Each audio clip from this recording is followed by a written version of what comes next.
All right, this is normal CDF. So these questions will tell you mean and standard deviation, but they won't mention like 95% or anything like that. What you're gonna do is find the percent, but your calculator will tell you what percent value they're talking about. So this is the command we're gonna follow in our calculator, but let's just read the first one. It says, a manufacturer claims that the number of ounces of a beverage dispensed by one of its automatic dispensers is normally distributed with a mean of 8 ounces and a standard deviation of 4 ounces. So you see mean and standard deviation, but then it says to the nearest tenth of a percent, what percent of cups filled by this company's dispenser will contain between 7.9 and 8.11 ounces. So you don't have to draw this out, but a normal distribution looks like this. And in this example, the mean, which is 8, is in the middle. I'm not going to draw that on here because I don't really care about that, to be honest. The question that's being asked is what percent of the cups filled by this company's dispenser will contain between 7.9 and 8.11 ounces. So I know the mean is 8. I'm not going to draw it. 7.9 would be like somewhere down here, and 8.11 would be like somewhere up here. So I want to know what percentage of values falls in between these two things. This is where your calculator comes into play. If it helps you to shade it, you can, but you don't really need to. So here's what you do on your calculator. You click second, VARS, and you go to option 2, which is normal CDF, not normal PDF, normal CDF. It's gonna say lower, upper, and then these two symbols. Lower is the lower number for your interval, which in our case was 7.9. Upper was the upper number of your interval. Sorry, I just want to make this brighter, which is 8.11. These two symbols mean mean and standard deviation. So the mean goes here, and that's 8 ounces or 8.0, and then standard deviation is 0.04. After you do that, you're going to click paste and then hit enter. And this is the percent as a decimal. So if you need to multiply it because you're not sure, multiply by 100 and that'll tell you the percentage. So we've got like 99%. Ooh, a lot of these are 99. So 99.08 would round up to 99.1. All right. The monthly unemployment rate of towns in the United States is approximately normally distributed with a mean of 5.2 and a standard deviation of 1.6. Okay, we'll keep this in mind. It says determine the percentage of towns to the nearest integer that have a monthly unemployment rate greater than 6%. So if I were to draw this out, you don't have to. The mean is 5.2. That would go in the middle. I'm not going to draw it because I don't want to confuse people, but that's the number that would go in the middle. Greater than 6%. So if this is 5.2 in the middle, 6% would be somewhere over here to the right. I'm just going to put a 6 down here. Greater than, if I wanted to shade the area that was greater than 6, I would be shading all the way this way. Now, something you notice about this question that this one doesn't have, it doesn't have like an upper limit. So we just need to pick like a really big number. So we're going to go to, again, right? This question is asking us for, it says normally distributed, it says mean and standard deviation, but it doesn't say 95% confidence interval. So second, VARS, option 2. Lower on this one is going to be 6 because that's the lower end of our shaded region. Upper doesn't exist. So you can either pick a number that would make sense with your problem, like what could an unemployment rate upper end be? But for me, I just always by default just pick a giant number, like 10,000. Then I don't even have to think of it, just something really big. And then the mean is 5.2 and the standard deviation is 1.6. And these are in alphabetical order. M comes before S in the alphabet. You click paste. And again, this is the decimal. So to turn it into a percent, multiply by 100, and here you go.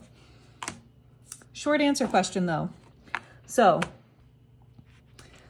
write down what you typed into your calculator. Normal, wow. Let's try again. Normal CDF. And this one was this, 6. I picked 10,000, but you could have picked some other random number. And then 5.2, 1.6. You're going to need work, so just write this down. So you've got 0.3085375,322. And this one says determine the percentage. So we had to multiply it by 100. And we're rounding to the nearest integer. So 30.8 is going to round up to 31%.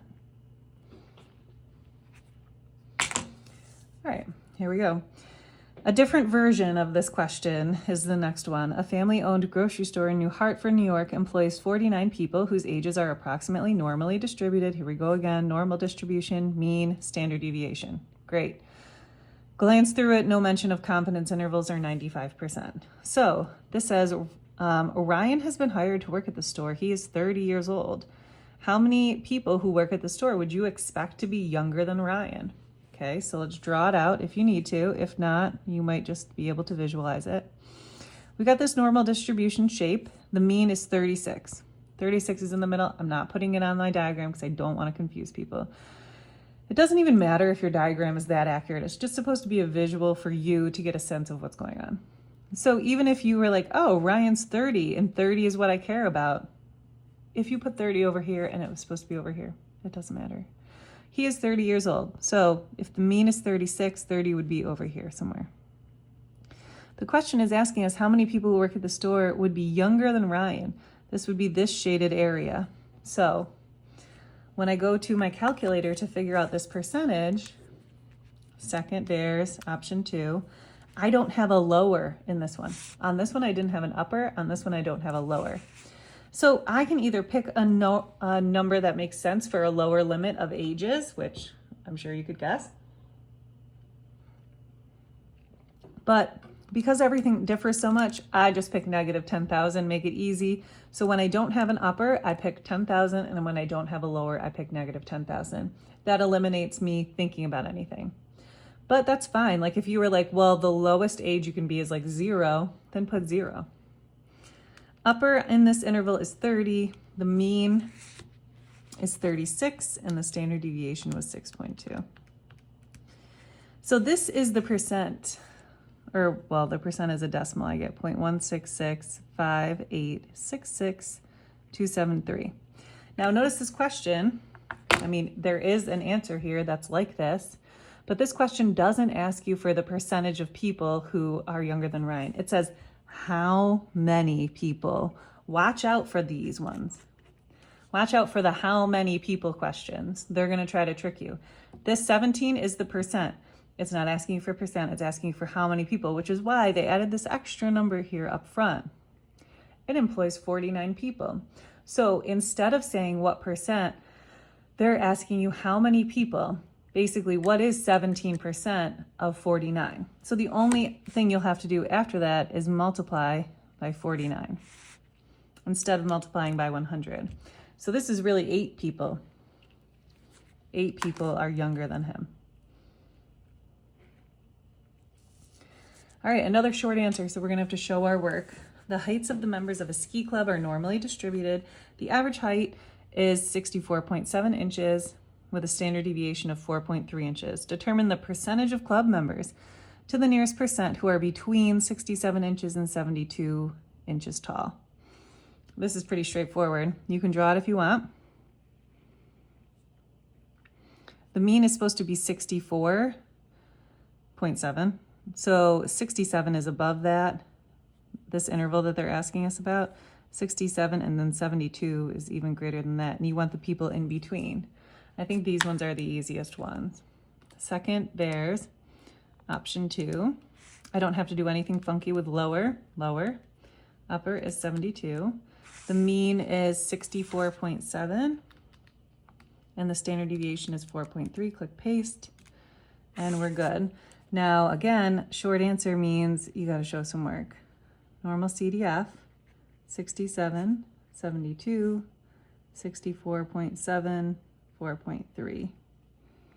And this is giving us 0.2515805,243. This is not a percentage. This question's asking us for a percentage. So multiply that by 100 to the nearest percent. So I'm not going to round wrong. 25.1 is going to be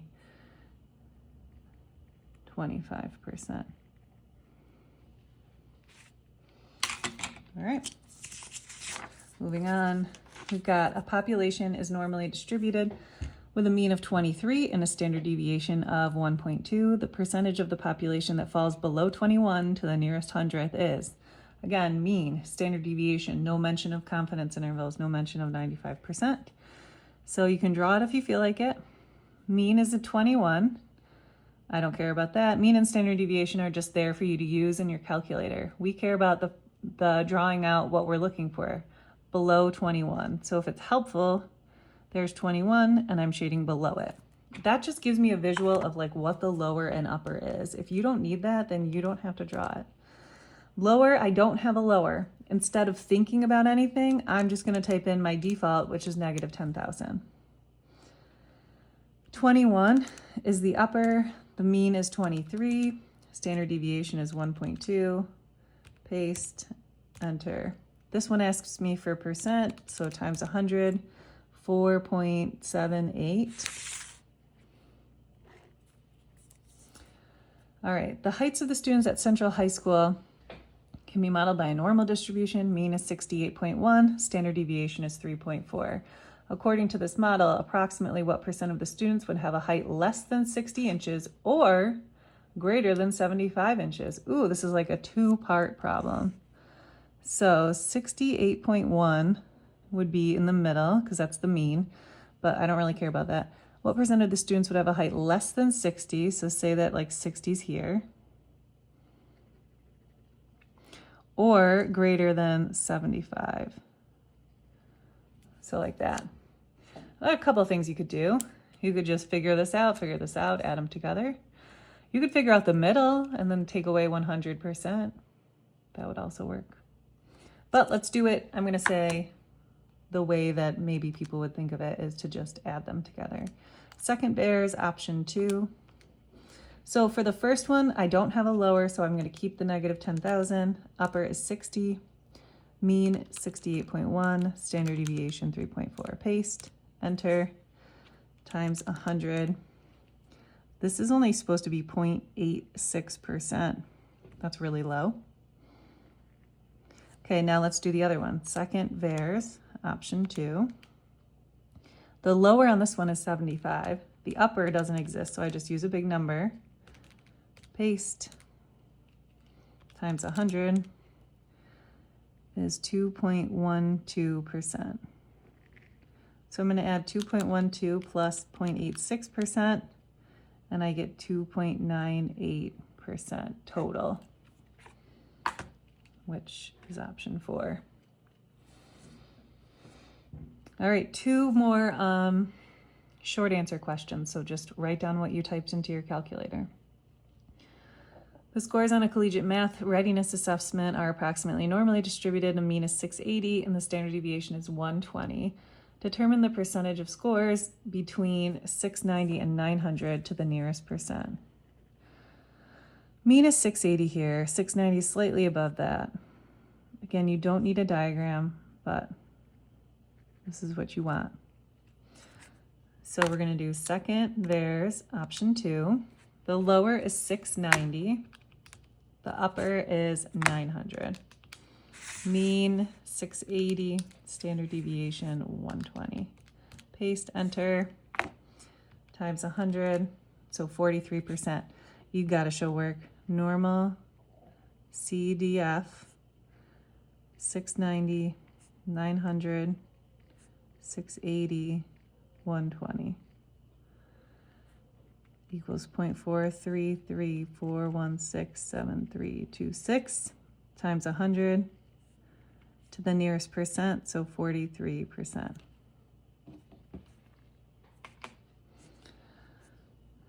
According to a study done at a hospital, the average weight of a newborn baby is 3.39 kilograms with a standard deviation of 0.55 kilograms. The weights of all newborns in this hospital closely follow a normal distribution. Last year, 9,256 babies were born at this hospital. Determined to the nearest integer approximately how many, this is a how many question, how many babies weighed more than 4 kilograms? So the mean is 3.39. we want more than 4, so 4 or more, so above like this. Again, that's the visual just to use. So we're gonna go second VAERS, option 2. Lower is 4. Upper is, I'll do 10,000. Obviously your baby's not gonna weigh 10,000 kilograms, but the mean is 3.39 and the standard deviation is 0.55. Paste, enter, we get this. Let me write all this down. Normal CDF for 10,000, 3.39, 0.55. So I get 0.1336955261. Okay, so my percent would be like 13%. This question doesn't ask me percent, so I don't want to automatically multiply it by 100, even though that's what I feel like I should do. This one asks me how many babies. So that's why they gave us this extra number of that there were 9,256 babies born last year. So we're actually going to multiply by that number to figure out how many. Times 9,256 to the nearest integer. So 1,237 babies. All right. That is all for normal CDF.